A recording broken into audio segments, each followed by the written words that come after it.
Hello and welcome back to another exciting episode of The Rating Room. It's Jay and Andy again. Today we've got a treat for all you film buffs out there as we welcome back a special guest, Toby. Toby, welcome back to the podcast. How are you doing? Not too bad. Thanks for having me. Looking forward to something different this time. Yeah, so obviously, Toby, you came on originally for talking about James Bond, so we're doing something quite different. We're talking about a real-life actor this time in Tom Hanks. So let's get straight into it. Okay, go for it. I'll kick us off with the first question then. So, do you recall the first Tom Hanks film that you ever watched? And what was your first memory, or what was your first impression of Mr. Hanks? Well, I'm pretty sure the first film I saw was The Man with One Red Shoe. And the bit I really remember is the bit I think it's in the airport terminal, and he's wandering around with one red shoe. But the one I remember the most as being seen from the first is The Money Pit. It was one of these films that at the time I was at boarding school, and every Saturday night, if you were staying in, they'd let us go and two people would pick two films to watch back to back in the evening, and one of them was this. And I remember thinking, God, that sounds really useless and not interested in that, but sitting down to watch it and thoroughly enjoyed it. It was not the comedy as I was expecting it to be, as probably somebody who was 13 or 14 at the time. I think I've only ever seen The Man with One Red Shoe once, so I can't really recall much about it, but I've never seen Money Pit before. That's one that's I've never got round to watching. Other way around for me. I saw Money Pit many, many years ago. Never seen The Man with One Red Shoe. Yeah, The Money Pit is like the reverse of what you get with watching a Sarah Beanie TV show. They put everything into it, and eventually everything is good. And they do everything wrong, and it still works out. So actually, maybe it is exactly the same as a Sarah Beanie TV show. But it was one of those films that if you asked me to tell somebody about it now, I could give them an overarching storyline, but I couldn't tell you any of the gags or jokes, or apart from the obvious things like the staircase falling down as soon as you look at it and what have you. But I think in terms of what I actually remember as a first Tom Hanks film, is probably the same as many people of my generation, and that's going to be Big. Because Big was massive. It was, back in the days when there weren't 300 films being released every summer. It was one of those times where there was several films, and that was one of them. And it's a film that I've probably seen maybe 10 times across my lifetime. And although it's of its time, it hasn't really aged badly. It's still fun, still makes me smile. And I remember watching it with my kids, who are now in their late teens, early 20s, many years ago, and they all loved it as well, even though it had been made many, many years before. Big is a very good film, and we've obviously watched that film in our Season 2 podcast. It's the first film we watched, wasn't it, Andy, actually? I think in Season 2. It was, indeed. We started Season 2 in a very big way. We did, yes. I think I think the first film I saw of Tom Hanks was Splash, and then it must have been Big. I think Splash came a few years before Big, and I remember liking Splash. Do you recall, Andy? What was your first film? I've got a feeling it would have been Big as well. Although one that sticks in my mind, and I don't know if this is just because I've seen it a lot, is The Burbs, because that was an 80s film as well, one of Hanks' earlier films. But Big is an absolute classic, isn't it? I mean, it really stands the test of time even to this day. Yeah, and I think people still reference it. I was watching something the other day, and they were referencing a Voltar machine, and you could tell everybody in the room knew exactly what they were talking about. It wasn't some sort of random thing that people were like, oh, what? It's like a Tesla. Everyone knows what it is. So, moving on, what is your favourite Tom Hanks film, Toby? It has to be Saving Private Ryan. I think it's probably up there in my top 10 of all films of any person or any caliber, because it's so powerful, especially that opening 15 minutes. The whole storyline, you get to understand the characters, because it's not a film where they try to compress everything into a short running time. They let it run for I'm guessing it's probably 2.5 hours, just from thinking about it, but I don't know exactly. And you really get to be a part of that story. And I still remember the very first time when they find Private Ryan, and I remember the hairs on the back of my neck going up. And then I watched it a year or so later when it came out on DVD, and the same thing happened again.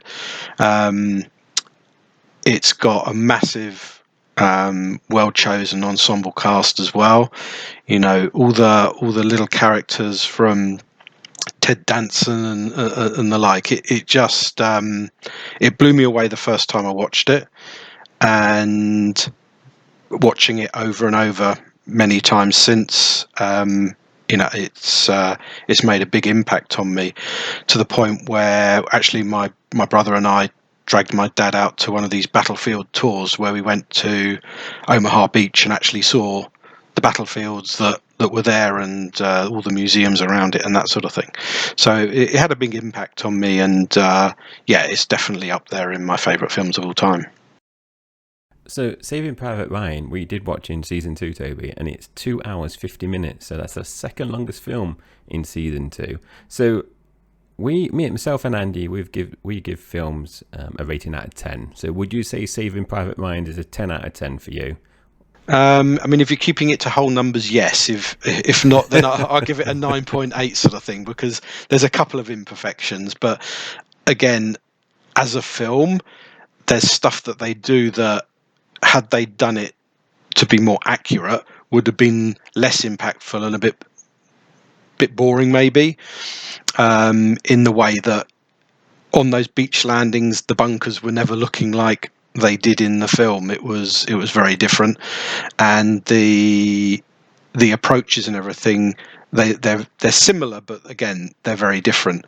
But beyond that, for me, it's a perfect film. It's massively powerful, like you said, and the opening scene. I mean, there's a few scenes like that, but the opening scene in particular, it really kind of stuns you, doesn't it? Not only because of what's happening, but it's visually stunning and mesmerizing to watch. I was super impressed with that film. And if you've never watched it in surround sound, I recommend it heavily. Back when I had a surround sound DVD system 20-something years ago. It was probably 20 years ago. So I remember my eldest was a tiny baby at the time, and watching that in surround sound in a relatively small square room, it was very powerful. Actually, there was a funny story about that, because once I put the DVD in and didn't realise autoplay was a thing, so the screen wasn't on, and my wife was in the kitchen and she said, "Can you hear there's a storm?" And it was like sunny outside, and it turned out that it was just the opening bits of the Saving Private Ryan in surround sound, and we thought there was some kind of storm going on, but we couldn't see it. But yeah, watching that in surround sound, it adds another element to it.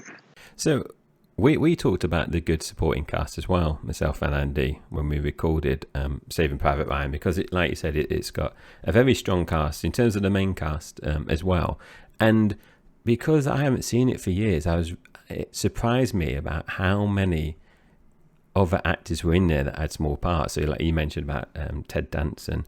But interestingly, I wonder, Toby, who would you say is the main supporting actor? Because Andy and we track the main supporting actors in each of the Tom Hanks films. And I'm just curious, who would you say is the main supporting actor? I think it has to be Tom Sizemore's character.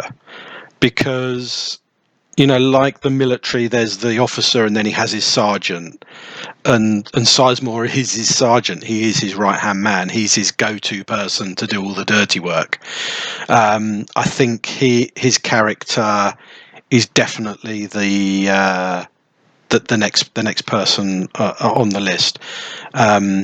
I'm not sure how credible it becomes when he sort of loses his way towards the end and starts sort of acting out. When the medic gets shot, but he's definitely, for me, the number 2 in that group. Yeah, it's interesting because it's not actually about Private Ryan at all, the film, is it? Although that is the premise of the story, he's kind of almost surplus to requirements. It's about the brotherhood, as it were. I am going to do what I always do on these episodes, and I'm going to lower the tone by flipping it onto the negatives. So Tom Hanks has made many, many great films, but not all of them can be top of the list. One's got to be at the bottom. So what would you say is your least favourite Hanks film of the bunch? Well, I haven't seen them all. I did an IMDb when you first sent the invite, and I've probably seen maybe 65-70% of those films, because there's a few that I just look at and I was like, not for me.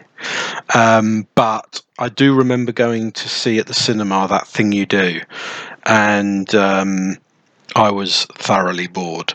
I'm not into music massively. My wife is, and at the time we went to go and see it, and I was very sort of, yeah, not for me. But I don't think it was because Hanks was bad in it or anything. So I'm not going to blame him. I think it's just a story that I didn't have any engagement with. And this, from memory, was his directorial debut. Maybe, yeah. Is that right? We'd also seen what's the baseball one? A League of Their Own, where he plays the sort of out of sorts alcoholic coach that they bring in, with which the only thing I can remember about the entire film is the fact that he goes for a pee that lasts about 3 minutes. Beyond that, I couldn't tell you anything about that film apart from the premise, and I think I got a bit bored in that film, but I don't think it helps that I probably watched it when I was in my late teens, early 20s maybe, and it just wasn't again. Well, it was all girls playing baseball. How much interesting can that be? Give me Car Chase Got Buddy 4. I'd much rather watch that. It does have Madonna in. Oh, big deal. Gina Davis no. Well, after she did that pirate film, I think her life changed for the negative. Although she did do that great one with Samuel L. Jackson, which I do enjoy. I've forgotten what that's called, but oh yeah, she's like a amnesiac secret agent spy super. That is a good film, yeah. So you've obviously just mentioned about your least favourite film and your favourite film. So throughout his career, Tom Hanks has received numerous awards, accolades, but which of these performances do you think was the most deserving, and why? Well, I've sort of broken this down a bit, because for the one with an actual win, because you did say sort of nominations as well, it has to be Forrest Gump. There aren't many people that don't like Forrest Gump. It's got something for everybody. I think the thing that lets it down the most is probably the title, because it doesn't give much away. But it really is. It's got something for everybody, and that walk through history, and the way that they slice him into all those historic settings and situations and meeting presidents and the like, it's mesmerizing, and I don't think it will ever age either, because it's got a timeline within it. You can watch it today and it has as much impact as it did 20 whenever it came out. I'm guessing sort of 15-20 years ago now, maybe more. 1994, 29 years ago. Yeah. Even for a film from back then, the CGI, for me it's still pretty decent.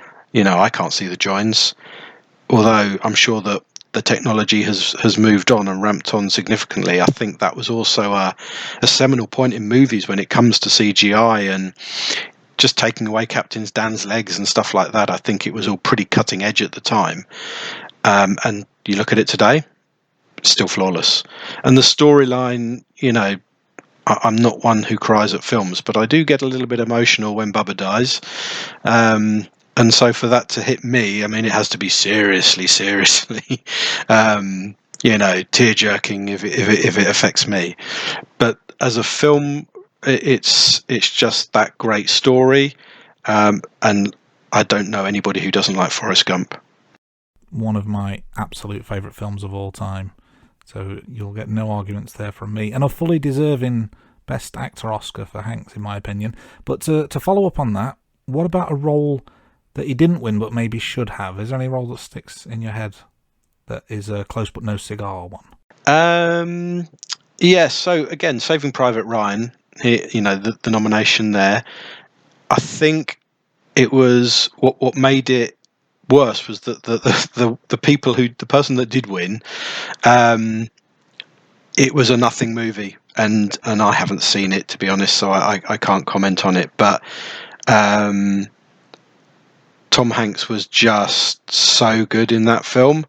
He didn't put a foot wrong at any point. His character was so believable right from the word go, and he underplayed it just correctly.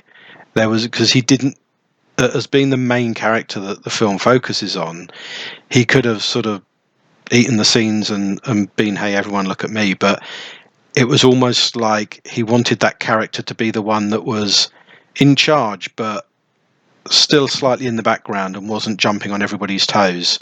The manager who delegates or the officer who delegates. It was very much everything he did was done in such a way that you thought that's what somebody who got thrown into the war, who wasn't a trained soldier, would probably do in that situation, and that's how they would react. Out of interest, have you seen the TV miniseries Band of Brothers? Yes, I think I may have seen it 4 times. I made my teenage son watch it as a part of his history homework during lockdown. We've got it on Blu-ray, and again, that is something that I can watch over and over and over. Again, brilliant ensemble cast in that, and the lead roles are again played in that same way that Hanks did it. And I know his fingers were deep into that series, and it shows, because the quality of Band of Brothers is just so good.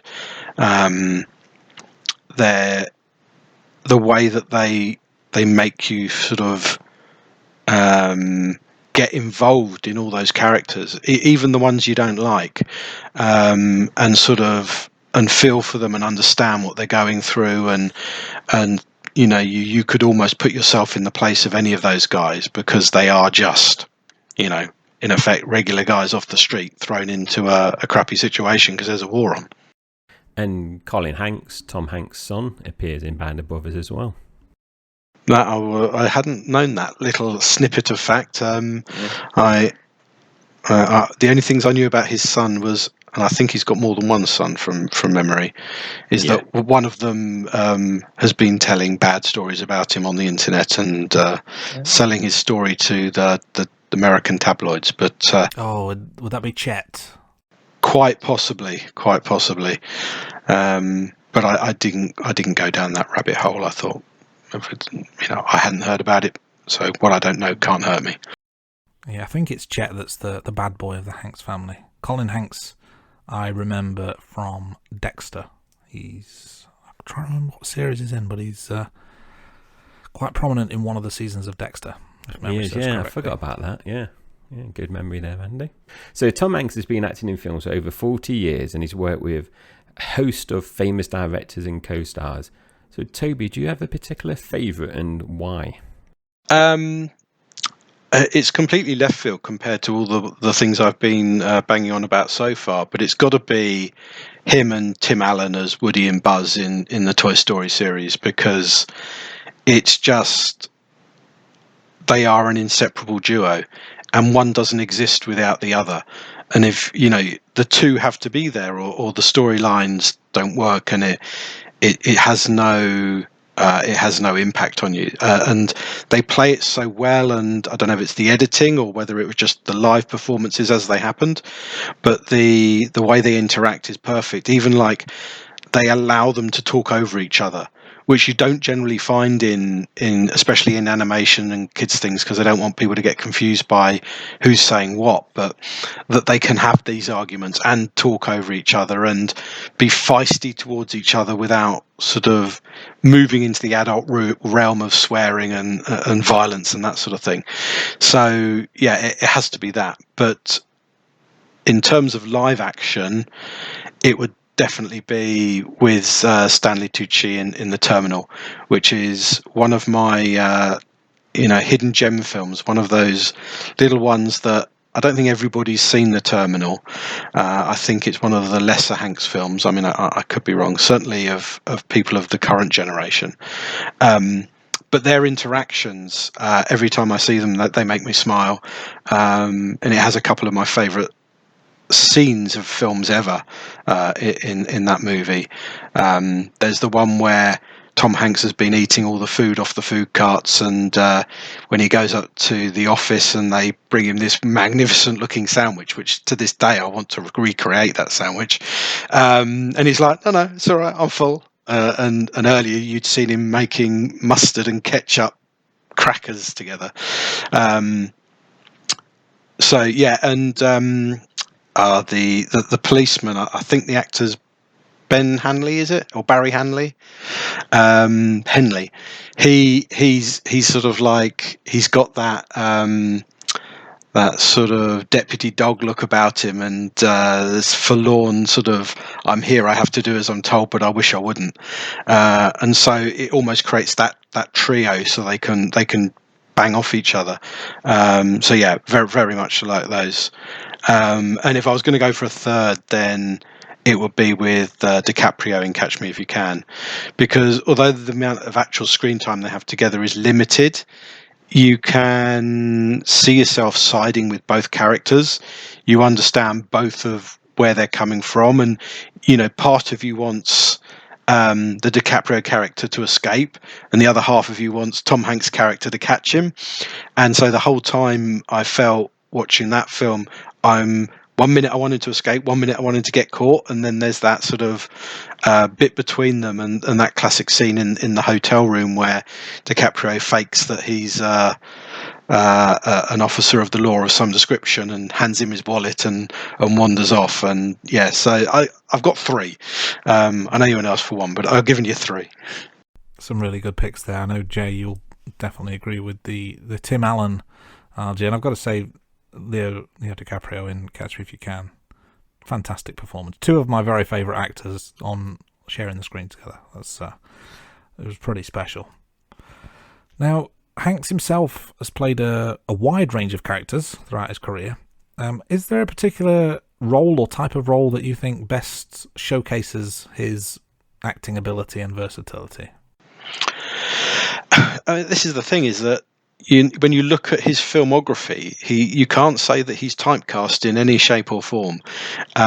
He's, I think it's what they call in the acting world having range, isn't it? His role as Woody on one hand, Captain Phillips, things like the role in Charlie Wilson's War. There was a pretty terrible thing I watched recently, actually. I can't even remember its name, where he was with a robot in a dystopian world. But the roles are so spread out far and wide, and things like Road to Perdition is completely the opposite to what you'd expect from In the Terminal. They're just so far apart, and I think that's what makes him who he is. That 1 minute he's doing Apollo 13, and the next minute he's doing Woody. Was that Asteroid City? Do you know what? I can't remember. It was so poor. I really can't remember what it was. I remember it was on Amazon Prime, and I thought, there's a new Tom Hanks film. So I started watching that, and I'm fairly sure I never finished it. Okay, I don't think it'd be Asteroid City, because that only came out this year. I should really have had IMDb up in front of me before I started, shouldn't I?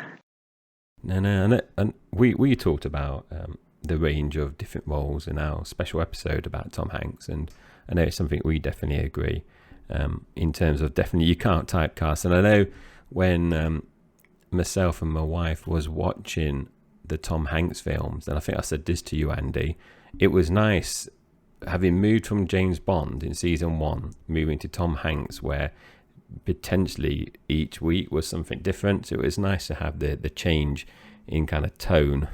Yeah, there's no two films are alike, unless you count something like a Toy Story, which obviously is a franchise. But even then, you've got enough change in story. But yeah, it's nice to explore the range, like you mentioned, Toby. The range from happy to sad, from drama to comedy, and all things in between. Yeah, the film was Finch. I've just checked. It was called Finch. Okay. Not yes, seen that one. You can avoid it. Take my word for it. The one I haven't seen, which I'm really looking forward to seeing, is A Man Called Otto. My brother tells me it's magnificent, but I haven't got round to that one yet. I've seen that advertised. It's on my list as well. It looks really, really good. It's not hit any of the tubes. The sort of it's not been on Netflix. It's not been on Prime. It's not been on Disney. So the moment it hits one of those, then I'll be on it like a rash. So a quick follow-up question, Toby. Do you have a preference on a type of role that you see Hanks in? No, not really. I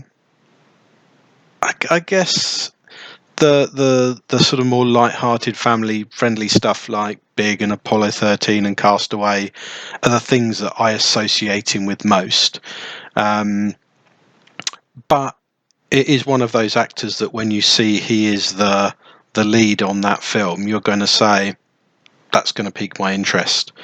And like pretty much any actor, there's going to be a few hits and a few misses, especially as he sort of tails into the sort of roles he's going to start taking now as an older gentleman, because the last one that I saw of his in terms of where I thought he was magnificent was Greyhound, that Netflix special about the World War II destroyers, because I think that he seems to be in that phase now where he's making film after film after film, and he's doing quantity over quality. It's a good summary. Now we're going to end with some rankings very soon, but before we get there, one final question, if I may. How would you compare Tom Hanks to other great actors? Is he top of the list? Is he top 5? Is he mid card? Where does he rank in the history of cinema for you? I don't know. I mean, I guess it defines, how do you define a great? People always talk about the performances in films as being great, and then they relate them to great films, be it Richard Burton or the films that were big back in their day, but not necessarily something that people watch now. I guess, as we've already sort of mentioned, the key to what's made him so successful is that he has been able to jump such different roles, such different times, with such different approaches. And although there have been bad films, I don't think his performances can ever really be put down as being bad. He's made some films that could have been very average better, and then the ones which were great, they are all great.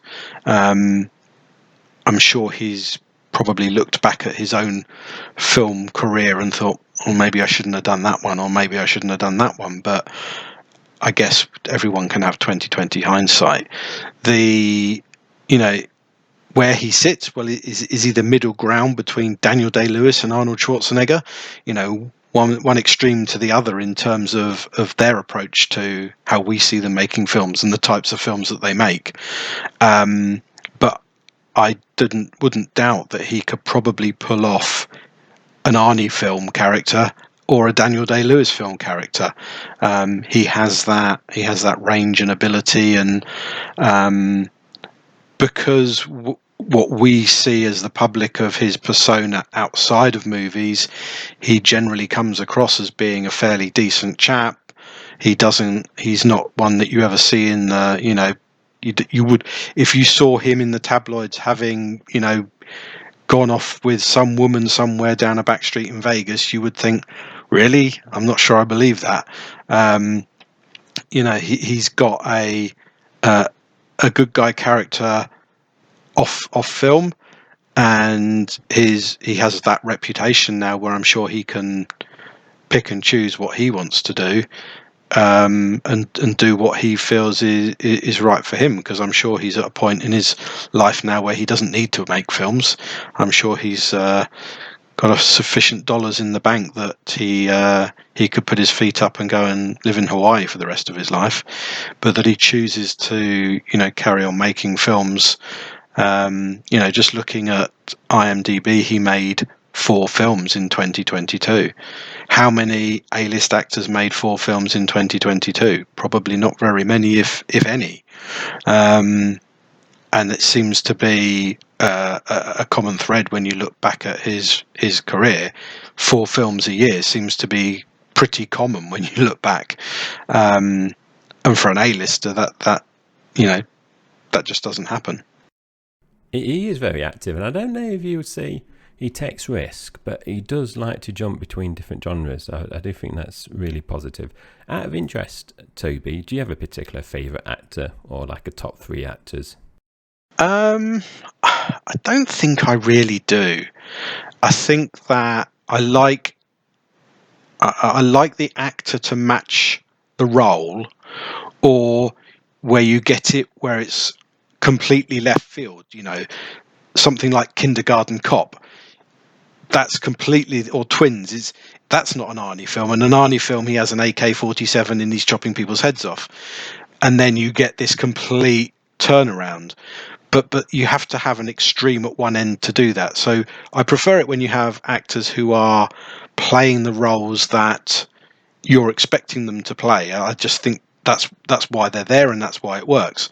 Everyone assumes that Leonardo DiCaprio is making the next film that is trying to get an Oscar, and that Tom Hanks will make 4 films a year, and Arnie will make films that he wants to make because he can now pick and choose, and he wants to have a bit of fun.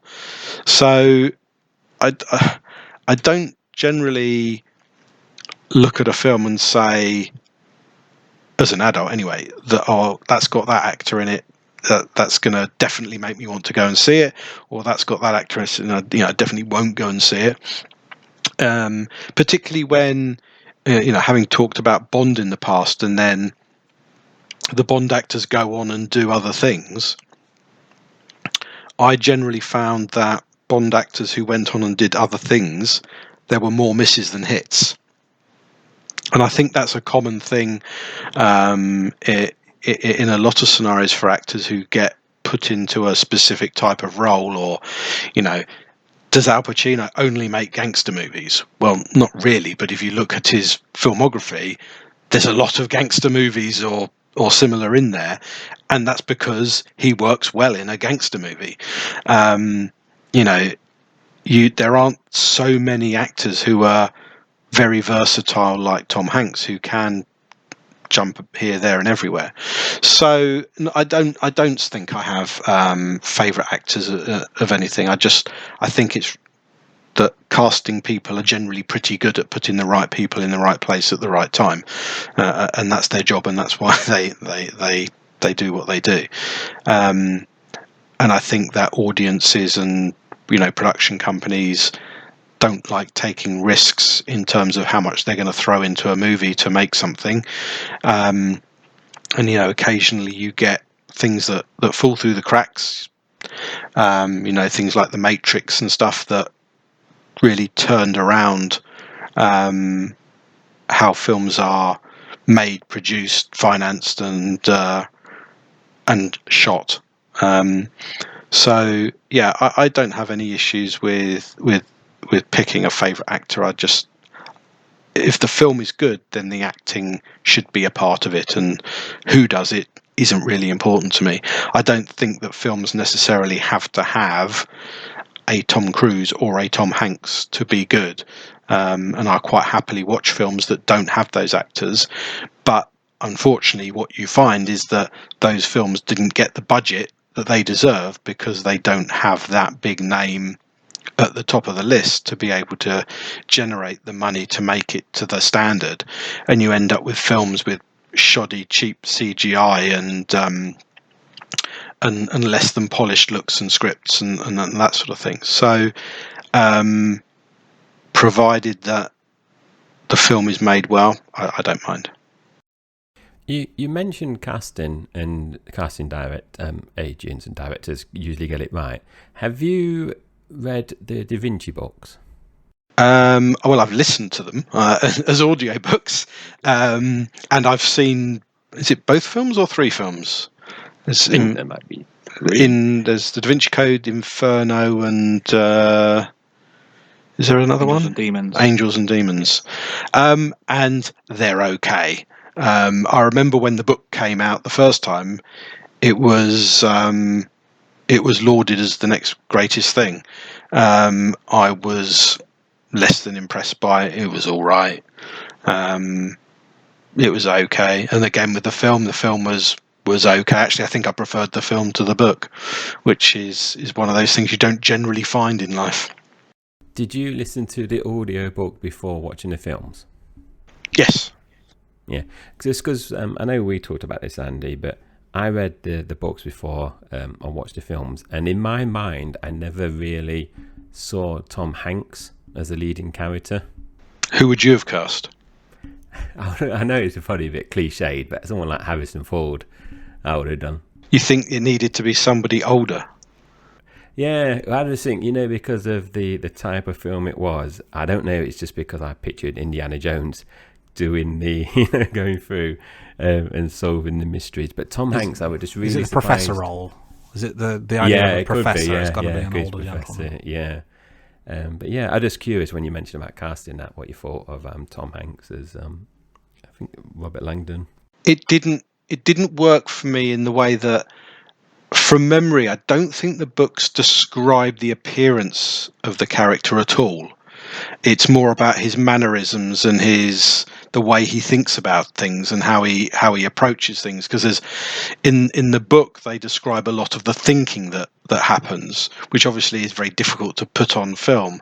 So it would, I guess, if you were told you can have any actor to make this film, you would probably want to pick somebody older, but I'm not sure I'd have gone with somebody of Harrison Ford, because he has got that action bit behind him, and in the books they make it sound like the, for want of a better word, action that comes along is not because he's an action guy, it's because he's in a situation, he's like, crap, I've got to get myself out of this, and I am a person. I don't want to die or what have you. And so they do what they have to do to survive. I guess it's one of those ones where you'd want to take a step back and say, ask me again in a few hours who you think would want to play that character. So thank you, Toby. That is all the questions now, so you'll be relieved. So we've got rankings, and we only got one ranking this time round, and it is to name your top 5 Tom Hanks films. And obviously you mentioned Save It Private Ryan. So do you just want to run through 2 to 5 and then just pick out some kind of why you like those ones? Yeah, of course. So, like we said, Saving Private Ryan is my number one.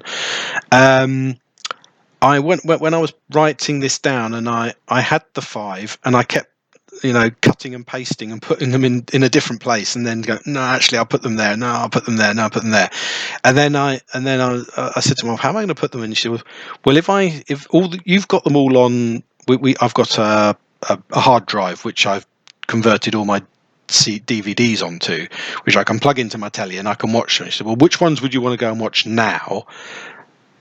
I said, well, I know Saving Private Ryan is number 1. What would I want to pick next? And I thought, Catch Me If You Can, because it's one of those films where I can watch it once or twice every single year and not get bored of it. there's a few films in my world that I can watch over and over and over again. They're not the world's greatest films. They're not the ones with the biggest box office and stuff. But there are certain characters, certain films where I can watch them over and over and I don't get bored of them.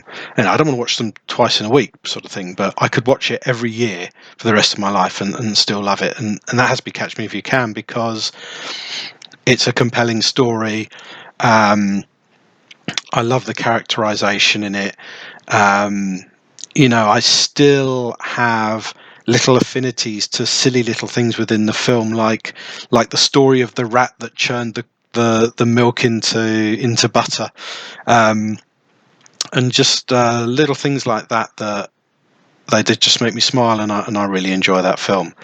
And again, because it's set in the past, it's never going to feel dated. One of the things I like about films that are set in a period is that they can't date. I mean, the quality of film or whatever might have done in the past, but these days it's of its time, and it's no one's ever going to suddenly bring up woke feelings about Catch Me If You Can, I don't think. Next would be The Terminal. Again, it's not one of Hanks's biggest films or anything, but it's one I can watch over and over. The character that he plays, it makes me smile on a regular basis. And there are so many little things about it, little minutiae things that the director and the filmography people got just perfect. Little things like when he stood outside of, I think it's Hugo Boss, and the reflection just perfectly matches how he stood there, and as if he's wearing the suit. We even have we have a quote from that film which is used in our household regularly. So where if somebody's sort of umming and ahhing, they'll just go 50-50, which is that classic line where she goes, well, you're never going to get done, but he's like, well, I've got a 50-50 chance. And so whenever there's that sort of yin and yang in our household, no matter who it is, my wife, my kids, myself, 50-50. And I just I love the story, and that it's based on very loosely from what I've read, a true story of sorts. It just adds to it, and the character's growth throughout the film, and how he becomes sort of more confident, and he learns the system, and he like the medicine. He suddenly thinks, I can say it's for a goat. No one's going to never know that I'm not telling the truth. And that ultimately the character he's playing is a decent person. You're rooting for him all the way through that film to come out of it smelling of roses, and he does. And the only thing I always was disappointed about was what was in the peanut can.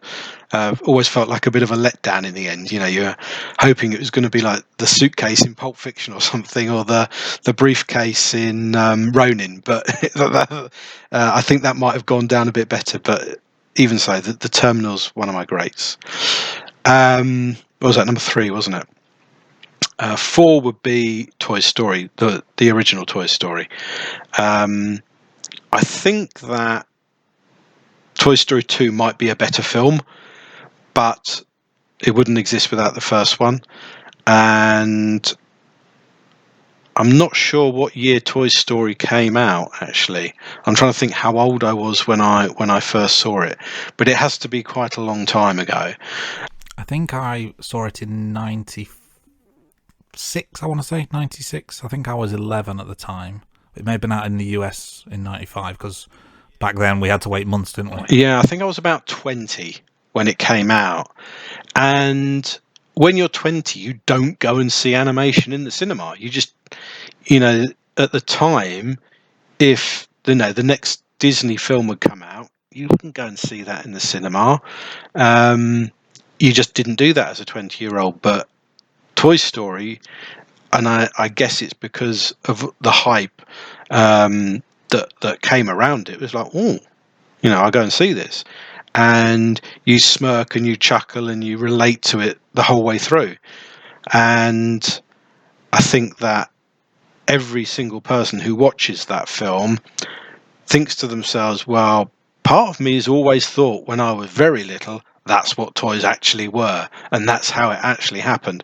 And that it took to this point in history in 1995 for somebody to actually come up with that storyline and make something significant of it. Seems a bit mad that nobody had come up with it before. But Toy Story is amazing from start to finish. Every character is amazing. The way that they link the main characters, all the comedy that's in it, and the little nuances. One of the things that I always love in terms of the detail they went into is the bit where they're sneaking into Pizza Palace inside the drink cups, and the straws are just going inside the cups. Little things like that, and even those things now they sort of they run deep with me. I think just the detail and the quality and how well those films were made. I don't think there are many people out there who don't love Toy Story in some shape or form, and the ones that say they don't are lying. And then fifth on my list is Apollo 13. Apollo 13, I think, was around the same time as Toy Story, and the year before it had come out, we'd actually been in Florida with a good friend of mine, and we'd seen some of the sets that they'd used at MGM Studios for making the film. There was the bit where there's like the fake capsule that the guy who should have gone up and didn't, that he sits in and has to make the power not go over the top. Those sets and stuff were still there, and you're able to sort of walk through and see some of those. So that we were captivated by the idea of it right from the beginning. And watching it through, there's going to be some poetic license there, but it was edge of the seat. From the moment that spaceship broke until the moment you saw it splashing down in the ocean, I was sitting on my seat. I remember the person I went to see it with kept nudging me and said, will you stop fidgeting around? And I was like, well, I don't want to know what's going to happen, sort of thing. Even though you know what's happened because we've all done history class. But it keeps you on the edge of your seat the whole time, and the immersion you get, especially watching it in the cinema, that was special. It was because films in space generally that we were familiar was lasers, and you think back to things like, I know, Star Wars and Moonraker and the like. This was a very different feeling, and I think having watched it as many times as I have now, the thing that makes it so good to watch is the pace, because it goes up and down. It's got peaks and troughs, and just as it's getting to a point where you think, okay, it's getting a bit boring now, suddenly something big happens and you're captivated again, and that'll follow through until a point where you hit another lull, and then all of a sudden, no, you're back up and you're at the top again. And even though you know what's happening and what's going to happen, you're still thinking, what's going to happen? Because it's almost like you forget that you know what's going to happen, and you're wanting to see it. Even when you've watched it 13 times or whatever, I've seen it probably maybe more than that. You are pulled into the story, the characters, and there's a wonderful YouTube channel called The History Buffs, who did a deep dive on films and says, how accurate are they in terms of what really happened to compare to what they put on film. And they say, apart from the fact that they over dramatize some of the friction between the astronauts, and they overhype some of the way that they talk in terms of their fears, it's pretty bloody accurate. There's not many things in there that didn't happen the way they said. The only thing that came out of that was the fact that had they played it that they had in real life, it would have probably been a bit boring, because at no point did they ever seem to be that upset or worried about anything. It was very much like, hey Houston, my spaceship's broken, can you give me a hand please? And Houston would go, yeah, no problem, can you do this, can you do that? And they go, yeah, we'll do this, we'll do that. So when you listen back to the actual radio footage from that mission, you know, well, actually, yeah, that would have been a bit boring. We want a bit of something to bite into. But yeah, that's my top 5, and I'd also want to give an honourable mention to Greyhound, which is the most recent film of his he made that I thoroughly enjoyed, because it was, when you see what the budget was, which by a Tom Hanks film is relatively low, although you can see there's a lot of CGI in there, it's pretty good. It's good enough to get past, especially for something on the small screen. But again, his performance, like with pretty much all of his films, is second to none. And as a bit of a World War II buff, and you know, I like battleships and that sort of thing. It was a great film, and I can watch that one. I think although it only came out a couple of years ago, I think I might have seen it 4 or 5 times already. So yeah, that's my 5 with an honourable mention. I enjoy Apollo 13. That's one of my favourite Tom Hanks films, and it's got a very strong cast. Just before before Andy jumps in, catch me if you can. Do you like the little mentions of James Bond and Ian Fleming? Yeah, it's there are lots of little sort of odes to other things in that film, and every single one of them is, although it doesn't feel shoehorned in, it feels natural. It doesn't feel like they thought, let's throw this in and that'll get the audience talking. It just feels natural. Yeah, absolutely. The Bond reference I quite liked, but then, as I think we discussed in the episode, it wasn't quite the right car. I know he claimed it was the James Bond car, but it wasn't quite the right car. I guess he couldn't really. It was close enough, yeah. That would be more. But that's a fascinating list, thank you. And just one thing I noticed from your top 5 is, other than Toy Story, which is probably not a true story, you'd have to say, I think the other 4 are either true stories or based on what could be a true story. I guess in Private Ryan's case, I don't know if that actually happened, but World War II definitely did happen. Whereas, you know, the others are true stories. So that's just something I picked up as you were talking through that list. Yes, I guess I don't know how many true stories that exist from his filmography. I guess, well, I know That Thing You Do, that's based on real events.